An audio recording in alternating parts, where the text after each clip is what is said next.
5 kilometres అవతల చెరువు దగ్గర, చెరువు పక్కన రోడ్డు, సీసీ రోడ్డు పక్కన ఒక డెడ్ బాడీ ఐడెంటిఫై చేయడం జరిగింది. ప్రధానంగా ఈ అన్నోన్ డెడ్ బాడీ సంపత్ అనే వ్యక్తి హిందూపూర్లో అడ్వకేట్గా ఉంటాడని తెలియడం జరిగింది. సో వాళ్ళ కుటుంబ సభ్యులను పిలిపించి ఐడెంటిఫై చేయడం జరుగుతుంది.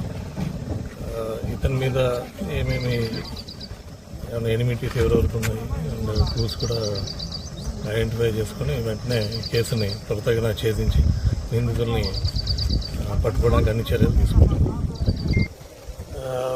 ఇది కొన్ని కంప్లైంట్స్, ల్యాండ్ డిస్ప్యూట్స్ అంటే అదే అడ్వకేట్ ప్రాక్టీస్ అని కాదు, కానీ ఈ 498 కేసుల్లో అండ్ ల్యాండ్ డిస్ప్యూట్లో ఇతను ముద్దాయిగా ఉన్నారు. కౌంటర్ కేసులు కూడా ఉన్నాయి. దాని యాంగిల్లో పరిశీలించి నిందితులు ఎవరైనా సరే వాళ్ళని వెంటనే శిక్ష పడే విధంగా చూస్తాం.